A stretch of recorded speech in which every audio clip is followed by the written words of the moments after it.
buenas noches. Hoy nos encontramos en el Archivo Histórico de Monterrey con la doctora Juana y Margarita Domínguez. Qué gusto estar con usted, doctora.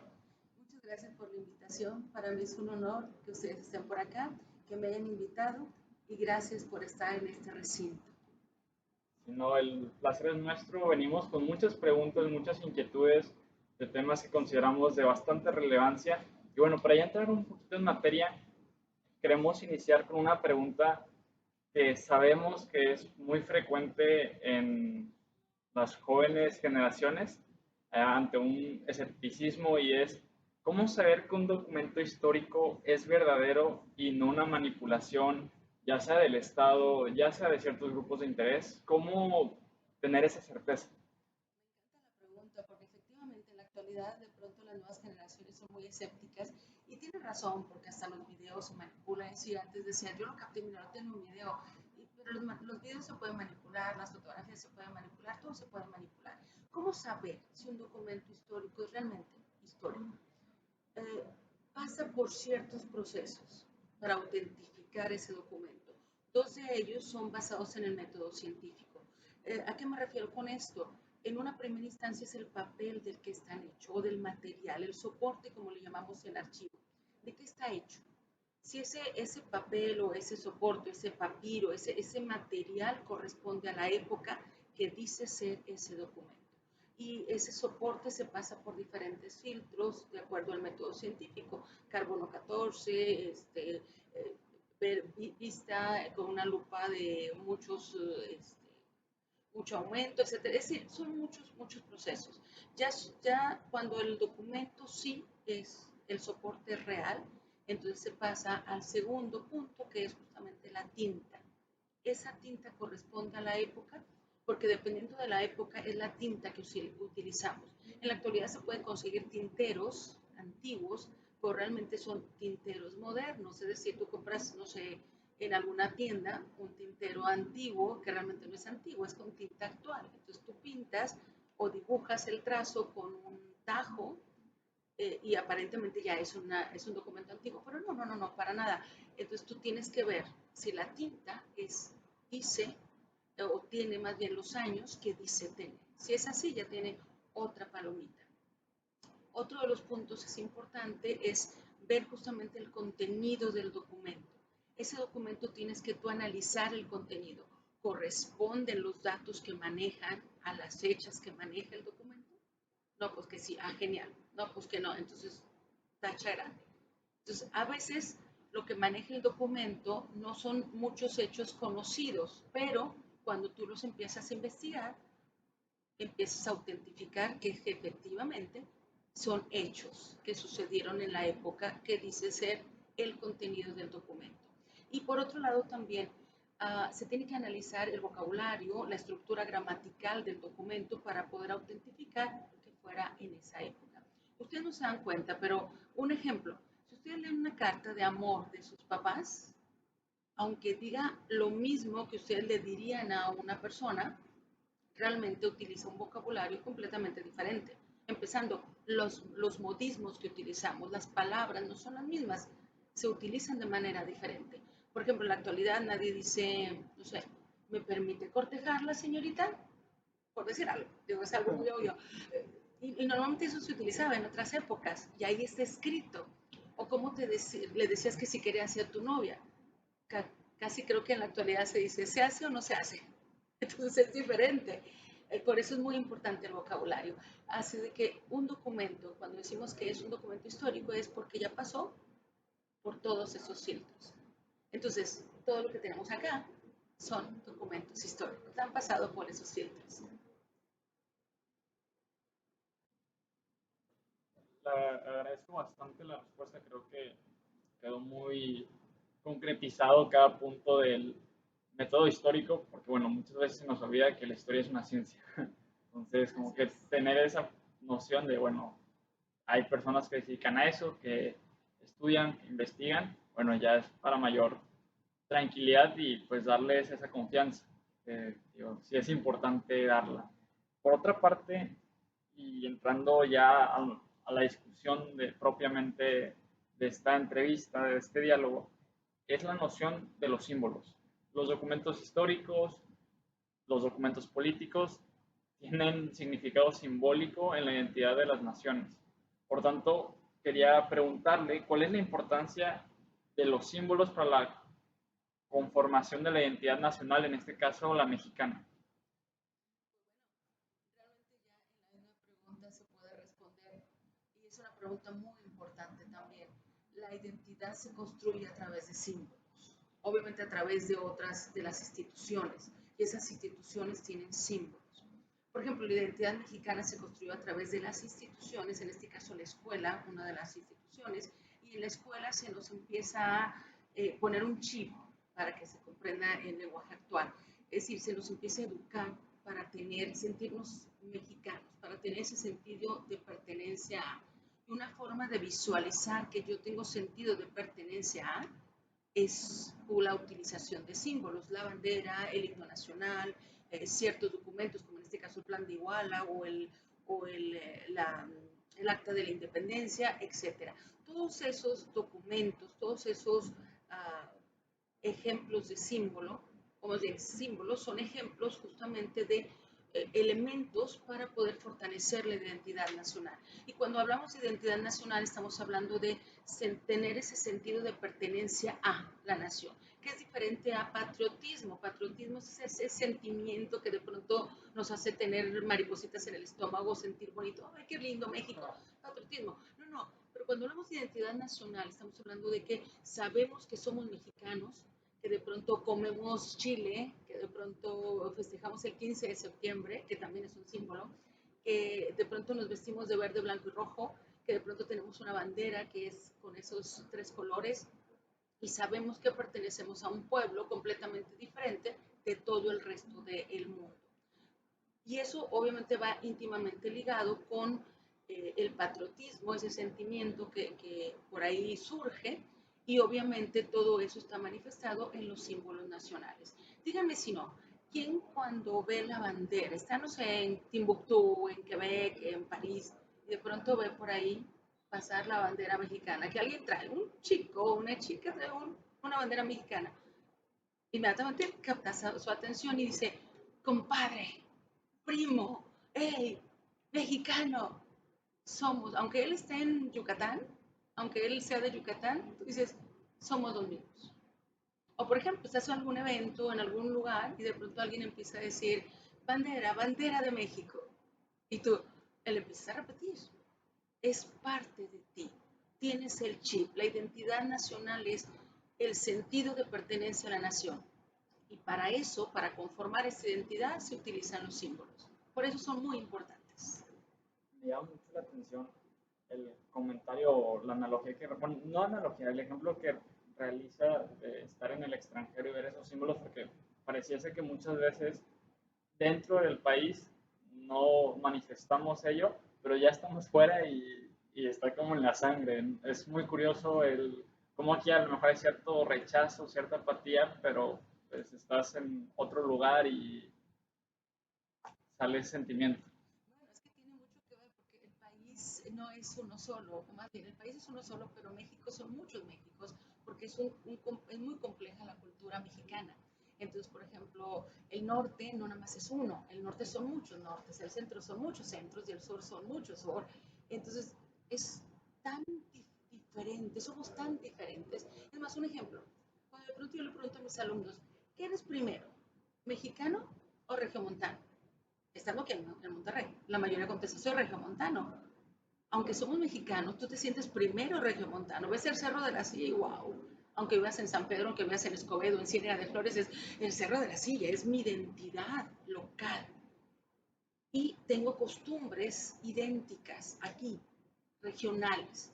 Pero luego, justamente, cuando estoy fuera, me siento parte de todo el territorio. Aquí me siento regio, y ante Puebla, ante los poblanos, ante los yucatecos, etcétera, son regio. Y los regios mejores, somos los mejores. La verdad son los mejores. No, no es cierto, no es cierto. Pero cuando estamos fuera del país, ya es la identidad completa. Entonces, la bandera, los mariachis, aunque aquí la cultura no sea de mariachi, pero los mariachis, el mole, los antojitos mexicanos, aunque en el extranjero no comamos carne asada, sino comamos, no sé, los antojitos, es México. Es más, ¿quién no el 15 de septiembre come antojitos mexicanos? Es muy raro que el 15 de septiembre cenemos carne asada, aunque la carne asada siempre se acepta en todo momento, pero cenamos antojitos con tequila, bueno, los que toman tequila, sino agua de horchata, y por ahí estamos con música de mariachi. Es una identidad nacional. Tomando como punto de referencia el comentario que hacía acerca de la existencia de varios Méxicos, pues sí, es un tema que apenas para profundizarlo se requiere toda una tarde, toda una noche, pero existe esta noción de unidad en torno, bueno, hasta cierto punto, al águila y la serpiente, y eso, bueno, ya tiene una connotación histórica desde antes de la conquista, pero también en el México independiente. ¿Qué significado tiene ese símbolo para la conformación de la nueva nación desde su independencia o, mejor dicho, desde toda la planeación o el espíritu, en este caso los criollos, para levantarse contra la corona?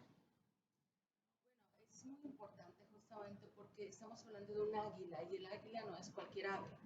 O sea, el águila no es como que una paloma bien linda o un, no sé, un gorrioncillo o un ruiseñor. El águila es un ave de mucha valía, de mucha valentía. Además, un ave que cuando despliega sus alas es como que la dueña y señora de.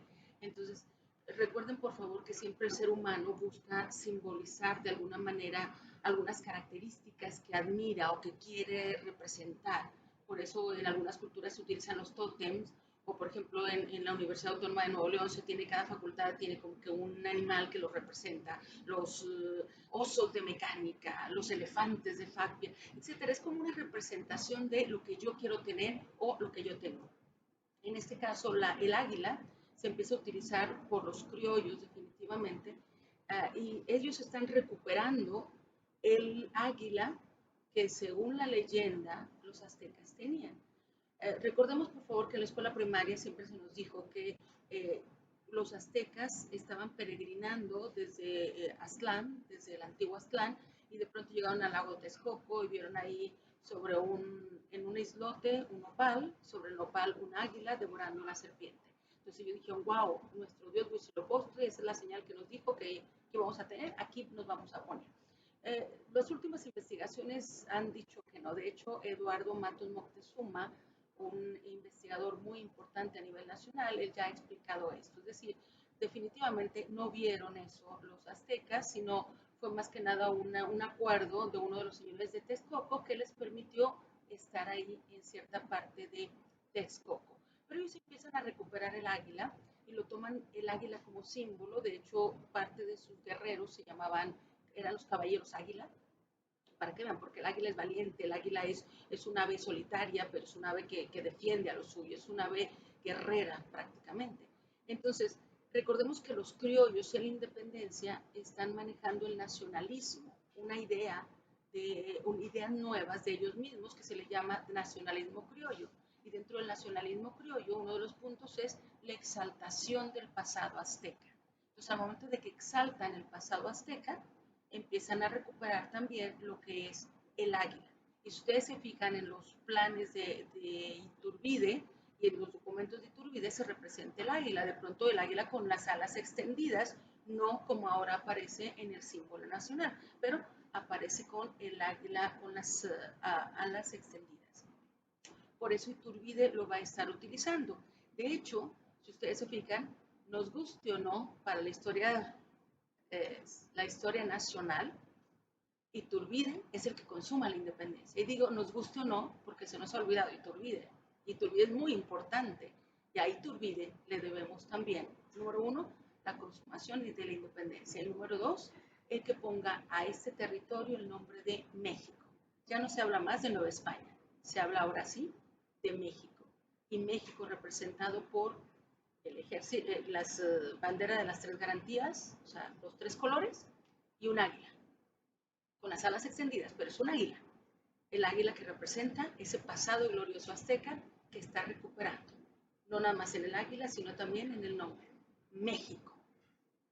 De todo lo que acaba de comentar me llama bastante la atención cómo para toda esta conformación nacionalista que, bueno, primero nace el nacionalismo y después la nación, primero la idea y ya después la consumación, está todo un mundo de cultura, un mundo de conocer la historia de dónde son, que a lo mejor muchas veces se nos olvida como el saber de dónde venimos y hacia dónde vamos. Y bueno, eso ya la segunda parte es más una cuestión de reflexión. Pero, ¿qué mitos tenemos de la independencia? ¿Qué son esas ideas, a lo mejor falsas o distorsionadas, que nos hemos creído y que difundimos? Y bueno, esto ya es a lo mejor desde una perspectiva histórica. Bueno, hay muchas. De hecho, yo creo que por eso tampoco, o también, yo creo que también por eso no nos gusta la historia. A muchos, digo, a mí me encanta. Pero yo creo que a mucha gente no le gusta la historia, porque de pronto ve la historia como nombres, hechos y lugares. Entonces, así como que, ¿de qué me sirve saber la fecha y el nombre y el lugar? O sea, no le entiendo. Y por eso no es la historia. La historia son los porqués, los cómo, los cuándo, los dónde. Y dentro de la independencia hay muchos mitos, empezando. Vemos la independencia como un todo. Piensen, cuando hablamos de la independencia pensamos en el 15 de septiembre con Hidalgo tocando las campanas y luego ya México independiente con la primera constitución y el primer presidente. Y tú dices, wow, eso no es cierto, para nada, es el primer mito. La independencia fue todo un proceso que empieza en 1810 y termina en 1821 con la firma de los tratados de Córdoba y luego el acta de independencia, pero aún ahí no se reconoce la independencia por España.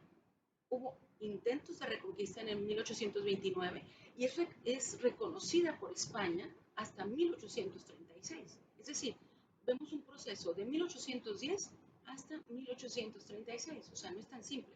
Y luego, el proceso de la lucha armada, otro mito. Pensamos que Hidalgo empieza, pero luego por X o Y lo fusilan, pero él le pasa la estafeta a Morelos y luego él le pasa la estafeta a Guerrero y a Iturbide y todos como que un solo hombre con los mismos ideales. Y no es cierto, para nada, claro que no, por supuesto que no.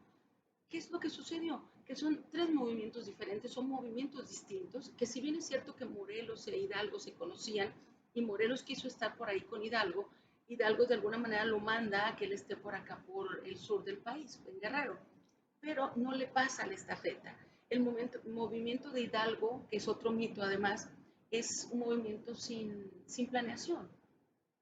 Luis Villoro dirá el producto del instantaneísmo, es decir, ¿qué se me ocurre ahorita? Lo tengo que hacerlo. A ver, entonces es producto del instantaneísmo y no estuvo en todo el territorio nacional, que es otro mito, que toda la independencia estuvo en todo el territorio. No es cierto, tampoco.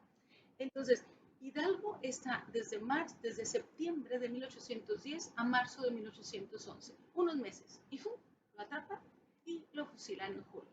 Es decir, el movimiento de Hidalgo no prosperó y estamos festejando la independencia con Hidalgo cuando no prosperó ese movimiento, ¿se fijan? Nos estamos recreando un mito, pero bueno, lo disfrutamos. Ah, se termina en 1811 por ahí.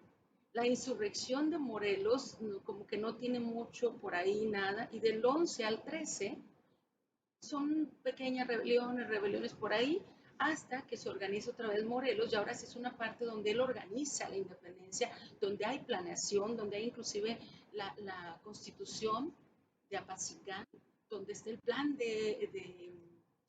se me acaba de decir, bueno, pero en los sentimientos de la nación, perdón, el plan de los sentimientos de la nación se escribe por ahí y están otros 2 años de una manera donde la independencia está en un punto muy alto, pero no está en todo el territorio nacional, donde tiene muchos detractores, donde de pronto hay, aunque hay mucha gente que lo apoya como lo hace Guadalupe, de todas maneras no es del todo, eh, no todos están de acuerdo con ella. Y luego en 1815 atrapan a Morelos y lo fusilan. Y es hasta después cuando se consuma la independencia. Y pensamos que la consumación de la independencia fue por estos caudillos y porque sometieron al rey, y sometieron al virrey, perdón, y todo el ejército de los insurgentes. Y tampoco es cierto, es otro mito. ¿Cómo se consumó la independencia? Por acuerdos. Lo que hace Iturbide es a todos les empieza a mandar cartas donde hace acuerdos con concertaciones, alianzas y se consuma la independencia sin derramar sangre. Otro mito también es que nos independizamos y somos una república, ¿no es cierto? Primero fuimos una monarquía con Iturbide como... Bueno, porque aparte, el otro mito, y lo has dicho muy bien, eso es nomás en el proceso de independencia. Se firman los tratados de Córdoba, luego el acta de independencia y pensamos que ya fue justamente la república. Y no, de 1821 a 1824 hubo varios gobiernos. Número uno, primero fue una junta gubernativa, luego fue una regencia, luego fue un triunvirato, luego fue un imperio. Y hasta 1824 tenemos la primera república y república federal. Entonces, imagínense, de 1821 a 1824 tuvimos 4 formas de gobierno. O sea, la independencia, igual que la historia mexicana, está llena de mitos. Por eso el historiador tiene que empezar a buscar la verdad, quitar esos mitos para poder comprender los porqués, los cómo, los cuándo, los dónde y ver cuáles han sido las consecuencias de eso, entender nuestro presente y poder justamente ver hacia el futuro. Por eso es importante la historia. Doctora, después de todo este diálogo que hemos tenido y antes de pasar a la cuestión de analizar unos documentos que tenemos preparados, ¿cuál es la trascendencia cívica de estudiar las fuentes históricas? Y esto va más enfocado a jóvenes universitarios. ¿Por qué un universitario, y especialmente alguien que estudia Derecho, tiene que interesarse en estos temas y qué consejos se da? Gracias. Primero por la búsqueda de la verdad. Un abogado que no investiga a fondo para conocer realmente lo que sucedió, y no estoy hablando nada más de historia, estoy hablando de cualquier tema, es decir, derecho civil, derecho penal, derecho mercantil, en cualquier tipo de derecho tiene que ir hasta lo último, tiene que investigar, prepararse, ver, y obviamente un abogado tiene que, en esa búsqueda de la verdad, tiene que localizar las fuentes más fidedignas. Nosotros mismos en la vida cotidiana, de pronto, ¿a quién le creemos? ¿A la chismosa del pueblo o a la persona que jamás miente o que de pronto no le hemos pescado en ninguna mentira? Entonces, obviamente, pues a esta otra persona. Las fuentes tenemos que verlas más confiables. Entonces, yo sé que en la actualidad hay muchas fuentes, hay cientos, miles de fuentes, pero necesitamos empezar a ver cuáles son las más confiables. Y en este caso, cuando utilizamos documentos históricos, pues son fuentes confiables, muchas fuentes confiables. Entonces, la respuesta sería por la búsqueda de la verdad. No podemos ejercer nuestra profesión, sea cual sea, sin buscar esa verdad. Tanto abogados como historiadores, como archivistas y como de otras profesiones. Son muy importantes para nosotros. Hemos preparado dos documentos muy importantes, el Plan de Iguala y el libro de cuentas de los insurgentes. Para contextualizar, no sé si nos pudiera explicar, doctora, primero, en qué consiste el Plan de Iguala, quién lo promulga, qué temas trata, cuál es su relevancia en ese momento histórico y en la actualidad, y también del libro de cuentas de los insurgentes, que probablemente muchos desconozcan su existencia o por primera vez hayan oído de él. ¿Qué, qué temas trata? ¿Qué información podemos encontrar ahí? Sí, me encantó que la fundación tenga el plan de Iguala o una copia del plan de Iguala, por supuesto. Eh, ¿Por qué el plan de Iguala? ¿Cuál es la importancia, la relevancia de este plan? Normalmente en la independencia siempre hacemos alusión al acta de independencia. Qué genial, tenemos el acta de independencia. Y es fascinante o ver esta acta, es maravilloso, todo lo que la firmaron.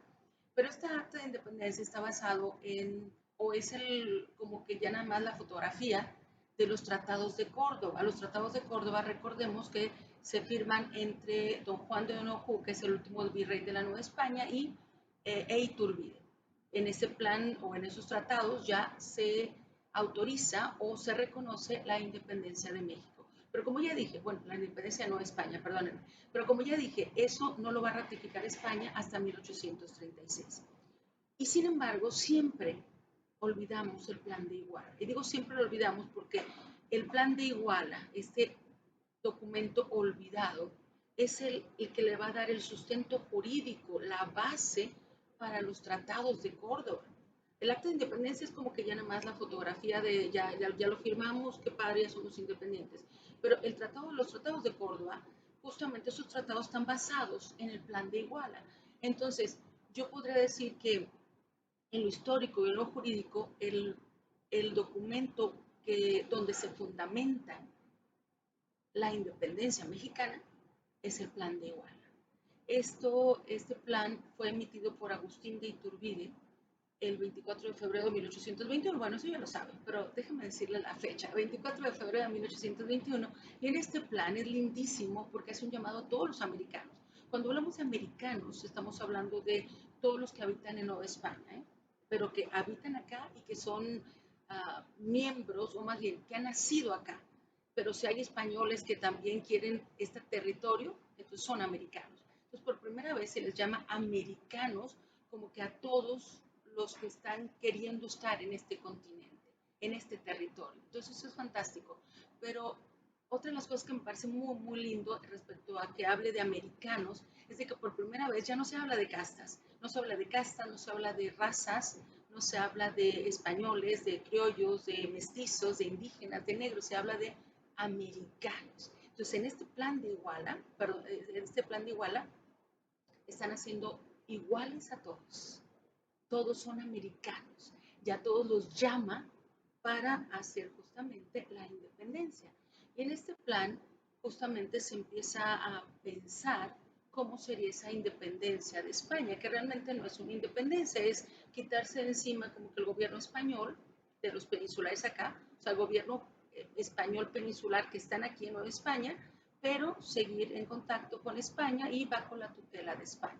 Por eso es un documento jurídico muy, muy importante, eh, este plan. Y si ustedes se fijan, es prácticamente lo mismo el plan de Iguala que los tratados de Córdoba. Respecto al otro documento del libro de cuentas de los insurgentes, efectivamente es muy poco conocido.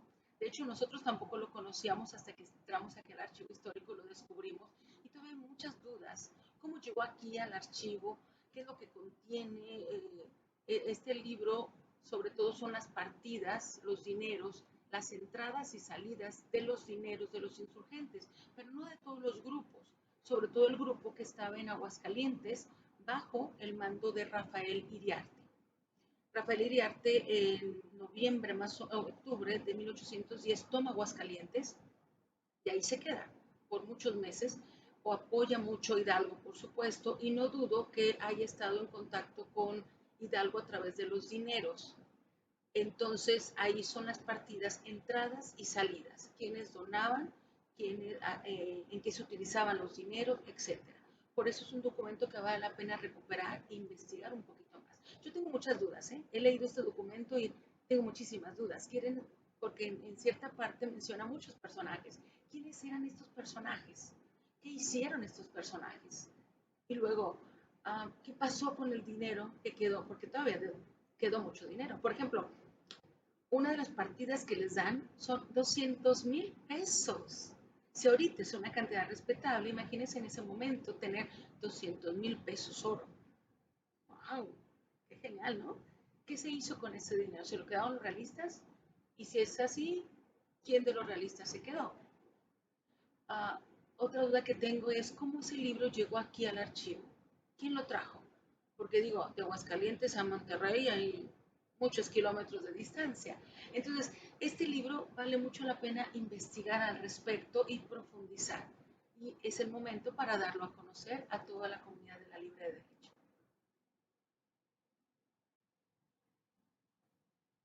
La noche de hoy les tenemos preparado dos documentos de suma relevancia para nuestra historia nacional, siendo el Plan de Iguala y, menos conocido, el libro de cuentas de un grupo insurgente. Doctora, no sé si nos pudiera contextualizar qué son estos documentos, cómo se comen, quién los hizo, de qué se tratan. Gracias por preguntarme por estos documentos. En el caso del Plan de Iguala es muy importante porque es el menos conocido de los documentos de la independencia. Normalmente siempre hablamos del acta y de la independencia. Es más, está en el Archivo General de la Nación. Ustedes lo pueden ver y es fascinante. Es genial ver la firma de Iturbide y de todos los que participaron ahí firmándolo. Como que es el acta de matrimonio de así como cuando lo firmas ya. Pero eso es como que lo colofón de la independencia. Antes de eso se firman los tratados de Córdoba, que son muy, muy, muy importantes, porque ahí ya se ponen de acuerdo el último virrey de la Nueva España, Juan O'Donoghue, con Iturbide, y que es el representante de todos los insurgentes o de esta insurgencia. Y firman los tratados donde se reconoce la independencia de Nueva España. Pero pocos saben, o se nos olvida más bien, que la base de los tratados de Córdoba es justamente el Plan de Iguala. El Plan de Iguala es hecho por Iturbide. Él lo redacta, lo emite, lo publica un 24 de febrero de 1821. Y ese Plan de Iguala es la base de estos tratados de Córdoba. ¿Qué contiene el Plan de Iguala? Bueno, muchos artículos, pero algunos puntos que a mí me parecen muy, muy importantes es, llama a todos los ciudadanos o a todos los habitantes de América, les llama americanos. Y eso para nosotros, qué bien, como dirían ustedes, chido. Pero en ese momento, llamar a todos americanos significa que está haciendo iguales a todos, que ya no hay indios, ni negros, ni tente en el aire, ni torna atrás, ni mestizos, ni castizos, ni cobrizos, ni peninsulares, ni criollos. Es decir, la clase social que la determinaba el nacimiento y que hacía que todos estuvieran divididos, que no fueran iguales, ahora, ¡fum!, por primera vez en un documento oficial o en un documento, por eso tiene mucho valor jurídico, se quita todas las clases sociales, todas las castas, y todos se llaman americanos, que luego después en otros documentos se les va a llamar mexicanos. Es decir, todos son iguales, hombres, mujeres, niños, todos, incluyendo los peninsulares que quieran seguir en este territorio, por eso les hace un llamado a americanos. Y en este mismo tratado, justamente él habla de todo lo maravilloso que es justamente el tratar de organizarse para conseguir la independencia. Tengo unas preguntas, digo, espero que no sean muy técnicas, pero considero que al público también les puede llamar la atención. La primera es, cuando se publican los planes, ¿cómo se difundían? ¿Hacían copias? ¿Lo llevan a caballo? ¿Cómo estaba todo ese asunto? Porque es a lo mejor lo que como quedamos por hecho de que, si publicaron tal plan y de repente, o sea, como que pensamos en términos En el contemporáneos Facebook, en de el que, Twitter, que lo en vi el en internet, pero Instagram. pues no existía el internet. No, que no, no, que no. Eso es muy nuevo, de muchos muy poquitos años. Todavía cuando yo estudié, pues, no había, es más, la primera computadora llegó a mi facultad, Facultad de Filosofía y Letras, hasta 1988, o sea, para que se den una idea. No, cuando hablamos de que se publicaba, se había imprenta, tranquilos, tranquilos, ¿no? Se había imprenta cuando se publicó el Plan de Iguala, pero se publica, es decir, más bien se imprime, y cuando decimos que se publica es de que se imprime y se empieza a dar a conocer. ¿Cómo se da a conocer? Se mandan ejemplares mediante bandos o mediante, hagan de cuenta que son más o menos de este tamaño, algunos más grandes, así como cartelones, otros más pequeños, pero todos se mandan en carreta, caballo, etcétera, mediante propios o mediante el correo, y se mandan a todas partes. Y entonces llegan, por ejemplo, llega el gobierno mexicano, al ayuntamiento regiomontano, lo leen y obviamente viene acompañado de una misiva. Entonces, ok, esto se da a conocer. O si no es al ayuntamiento porque es algo de los rebeldes, entonces otros que tienen contacto, entonces lo tienen también mediante una misiva y lo empiezan a publicar. ¿Dónde? En los lugares públicos, en las plazas, en las iglesias, por ejemplo, así imagínense catedral, en lo que es la puerta, ahí ponían, lo pegaban. Entonces la gente que sabía leer lo leía y la que no, pues decía, ¿qué dice? Entonces se reunían todos y alguien empezaba a leer. Lo leía y ahí era la publicación. Siempre era a través de la impresión y la lectura. Obviamente se mandaba a todas partes. Era como el Instagram, Twitter, Facebook y no sé qué, MySpace y etcétera, etcétera, etcétera, de esa época. Y una vez que comprendes todos estos puntos, pues ya entiendes el porqué en los códigos civiles o demás, viene al principio, bueno, se va a publicar 20 días después, o va a entrar en vigencia 20 días después de su publicación, bueno, porque tenía que trasladarse. Definitivamente, y aún ahora que es muy rápida la comunicación, de todas maneras se necesita, jurídicamente se requiere espacio, tiempo para poder emitir, más bien aplicar una ley. Por ejemplo, la Ley General de Archivos se emitió un año antes de que se empezara a entrar en vigor. Es decir, dice, esta ley entrará en vigor en los transitorios 365 días naturales después de publicar y se publica en el diario oficial. Es decir, si no se publica todavía en el diario oficial, no aparece, pues hasta que aparezca, porque eso dice también la ley. ¿Para qué? Para justamente darte tiempo a de que está la ley y que tú la puedas cumplir, porque los legisladores son, o deben ser, bueno, son, debo de pensar, muy conscientes de que no la puedes cumplir inmediatamente. Imagínense si de pronto hay una ley que dice, te tienes que vestir de rojo, es más, ya no te vas a vestir de otro color, solamente de rojo, y se publica hoy, y hoy mismo lo tienes que hacer, ups, pues espérame, ya no es quincena, no tengo presupuesto, no tengo nada rojo, etcétera. Digo, es un ejemplo Sí. muy burdo, pero para... También, otro punto que me llamó la atención que mencionaba es que en el documento se menciona a la población como americanos.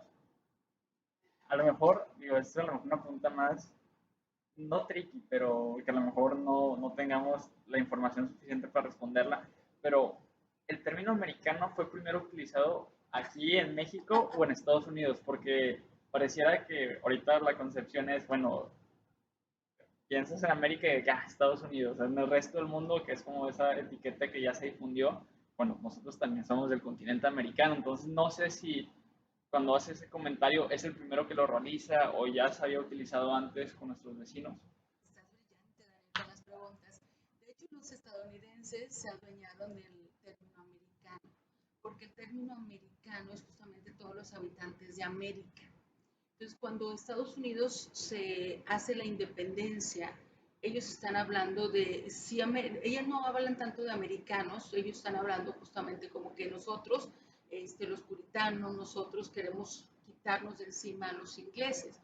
Obviamente son los primeros que hacen su independencia en 1776, pero podemos decir que en documentos jurídicos y en toda América Latina se empieza a utilizar también aquí en el plan de Iguala por Agustín de Iturbide. Cuando hablamos de americanos no estamos hablando de los estadounidenses, está hablando sobre todo de todos los habitantes de Nueva España.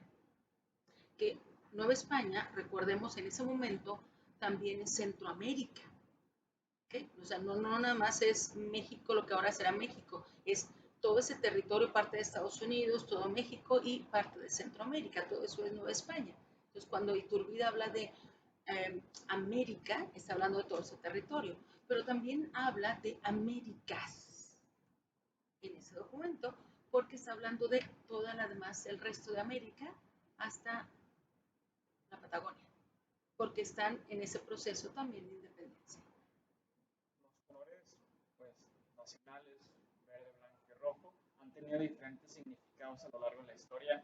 Bueno, Agustín de Iturbide en su plan y con la bandera trigarante, bueno, ya los va manejando. ¿Qué significado tenían en ese momento o cuáles eran los ideales o las bases de su movimiento o tan siquiera de los tratados que realiza con el virrey? Bueno, sobre todo son las tres garantías que ya sabemos. La única religión, la igualdad, por supuesto, y la libertad. Entonces son las tres garantías. Así como en Francia también tenemos garantías, bueno, aquí se tienen las tres garantías. Recordemos que los criollos tienen mucha influencia de la ilustración en Francia. Entonces tenemos las tres garantías. Por ahí alguna vez, digo, alguna vez, no quiere decir que está comprobado, alguna vez por ahí se comentaron que el color rojo de las tres garantías no iba a ser tal, sino que iba a ser morado. Iba a ser morado porque representaba el reino de Castilla y no se quería, los insurgentes y todos los independentistas no querían quitarse de encima a España.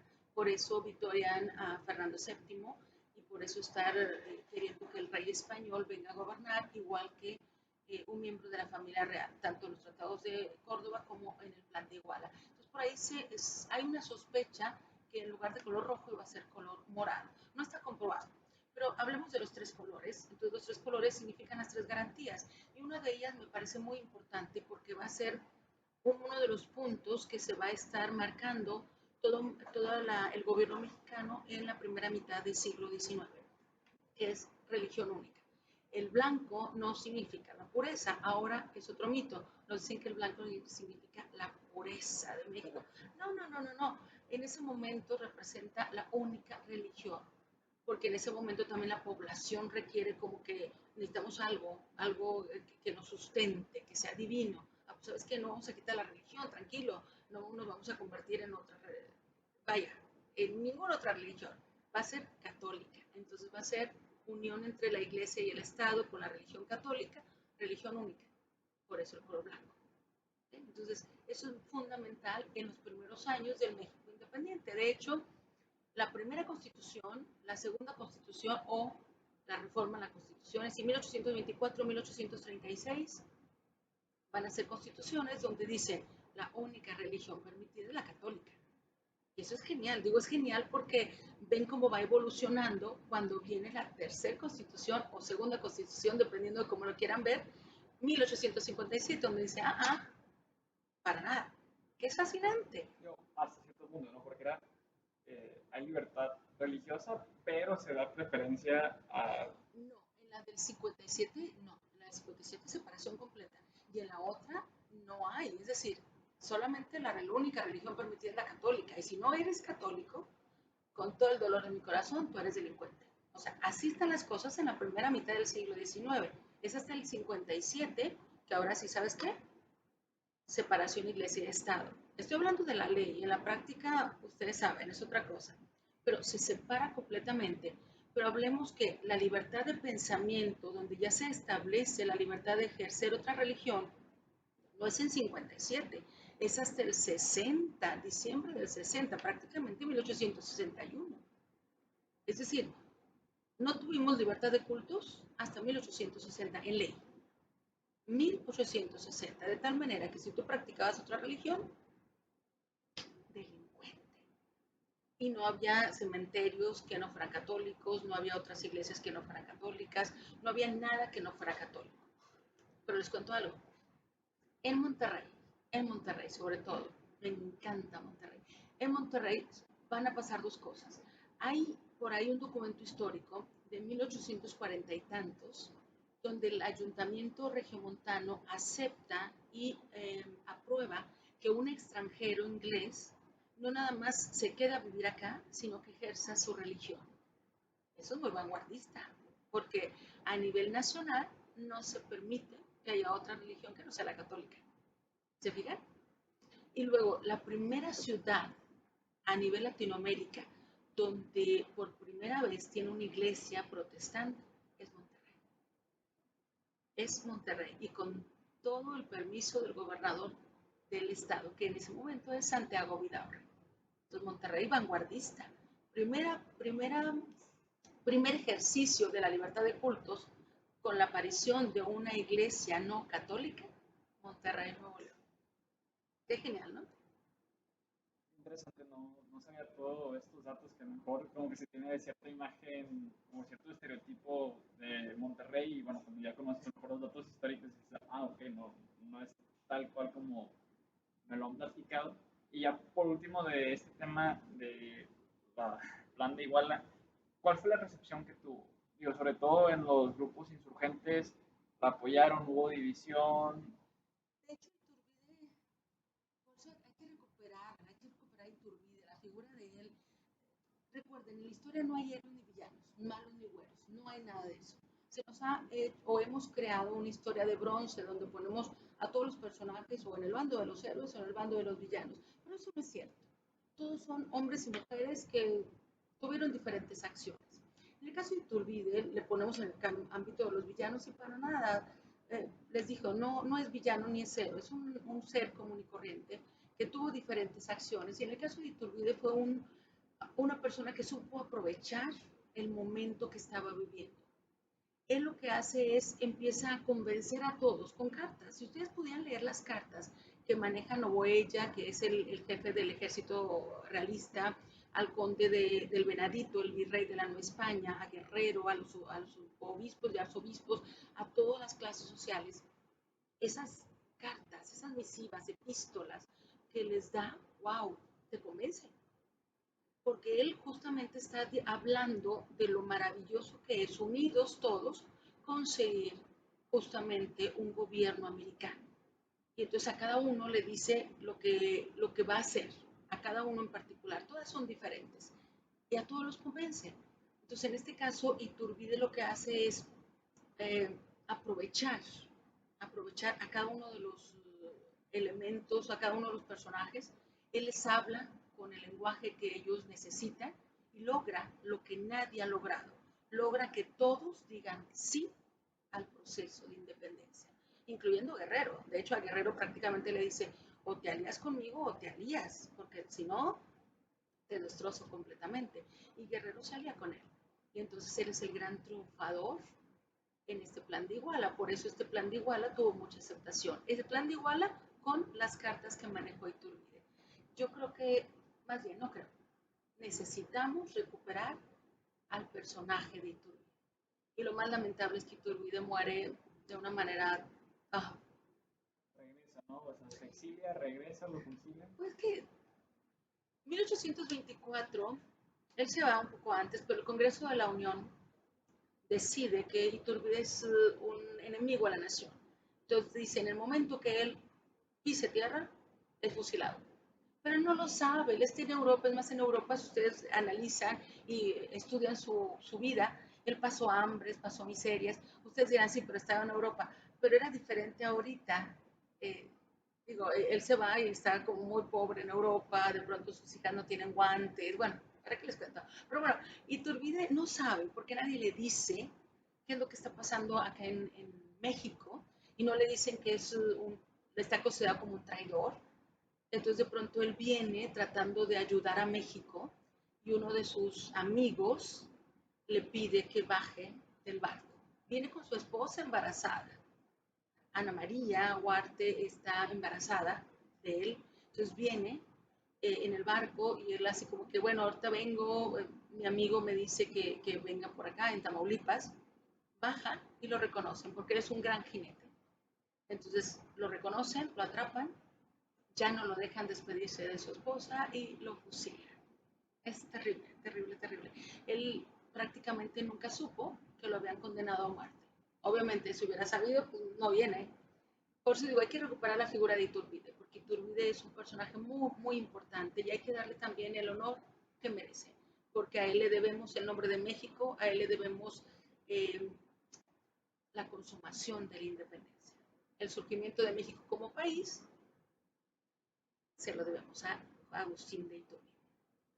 Bueno, aquí tenemos varios documentos, Daniel.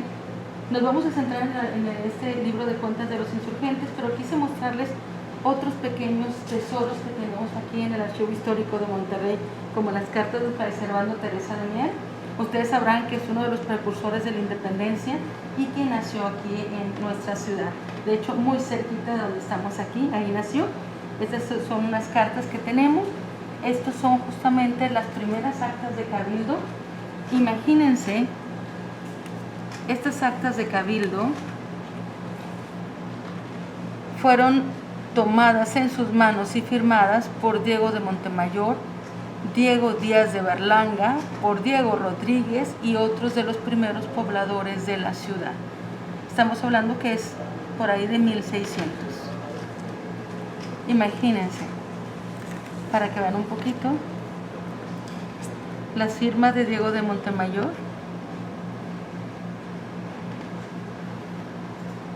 Todas estas son actas de cabildo. Entonces quería que las vieran.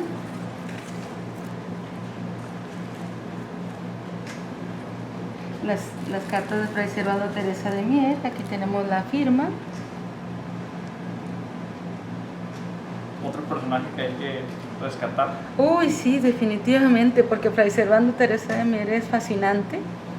Ya hasta la actualidad no sabemos dónde está su momia, ¿eh?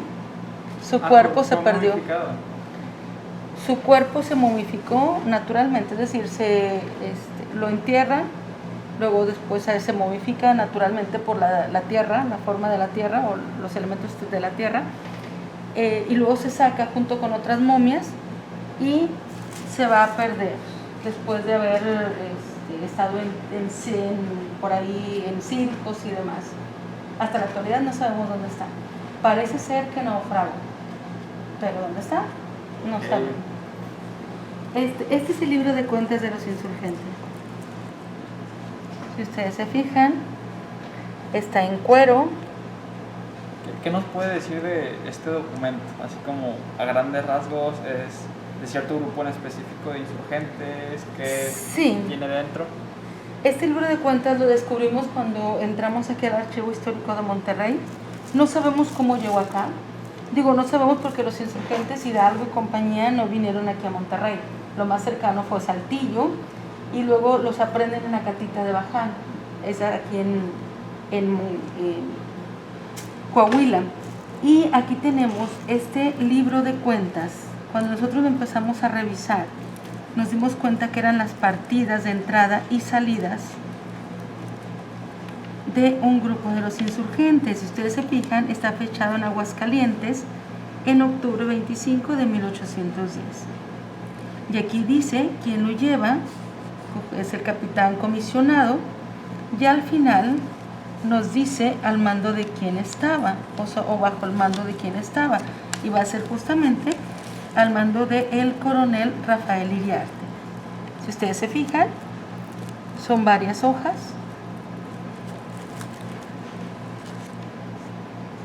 Y todo está fechado en Aguascalientes, pero menciona otras poblaciones. Entonces, este libro de cuentas, este documento, vale la pena analizarlo, vale la pena investigarlo, porque maneja muchísimas cosas que necesitamos recuperar. Normalmente cuando hablamos de la independencia nunca pensamos en el dinero. Pensamos también que como que, bueno, sí que para la independencia se hizo y se acabó. Pero para cualquier cosa necesitamos dinero. Es más, si ahorita quisiéramos, no sé, ir a comer, necesitamos dinero. No podemos ir a un restaurante y decir, oigan, pues somos independentistas, lindos, denos la comida. Pues no, para nada. Lo mismo pasó con Hidalgo, lo mismo pasó con Morelos, con todos. ¿De dónde sacaron el dinero? ¿Quién los financiaba, no? Definitivamente. Entonces, por ahí se tiene conocimientos que la Güera Rodríguez financió, pero muchos otros también empezaban a financiar. Y en el movimiento, muchos eran también obligados a dar de los dineros y otros de su voluntad daban dineros. Bueno, los que financiaban el movimiento, muchos están aquí. ¿Qué nombres así ilustres o...? Bueno, aquí uno de los más conocidos va a ser justamente Allende y Aldama. Pero por ejemplo aquí, miren, habla de un señor coronel, don Ramón Gascón. ¿Se fijan? Sí. Y habla de Fresnillo, Zacatecas. Si ustedes se fijan, por eso les digo, hay que analizarlo muy bien. Todos los nombres, porque menciona muchas personas que están dando dinero para los insurgentes.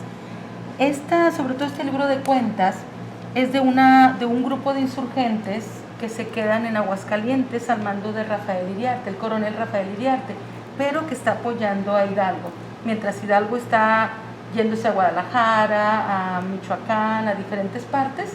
Ellos los están apoyando desde Aguascalientes, porque Aguascalientes fue tomada en octubre de 1810. Entonces, este libro de cuentas lo llevan ahí. Y si ustedes se fijan en esta parte de aquí, está hablando justamente de la partida de 17,542 pesos que entregaron a este erario los señores generales Allende y Aldama al tiempo de su reunión a este ejército. Es decir, que cuando Allende y Aldama entraron al ejército, dieron 17,542 pesos. Creo que en esa época supongo que era una cantidad... Definitivo, porque estamos hablando de pesos plata. Pesos plata, o sea, vale... Nuestra moneda actual vale por lo que representa, es decir, yo no voy a utilizar mis pesos, mis monedas para hacerme unos aretes o un collar. Digo, lo puedo usar, pero no tiene mucho valor. En ese momento, cuando yo utilizo una moneda, el mineral del que está hecho la moneda vale. ¿Es oro o es plata? ¿O es bronce? Y en este caso estoy hablando de que cuando decimos que son pesos oro, es oro, realmente es oro. pero es un peso, pero es oro, tiene mineral y vale, o sea, tiene mucho. Ahorita sería que será como, en la actualidad sería como si ellos hubieran dado una suma como de 200,000 pesos, 200, 300,000 pesos.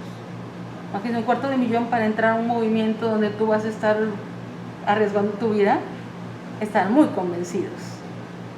Y en este libro de cuentas también se puede ver en qué estaban ellos gastando. Por ejemplo, si ustedes se fijan, en mucho se invierte en cocina, obviamente, en alimentos. Ocote para las compañías de indios. El ocote es muy importante para poder estar pues calentándose, haciendo fuego, etcétera.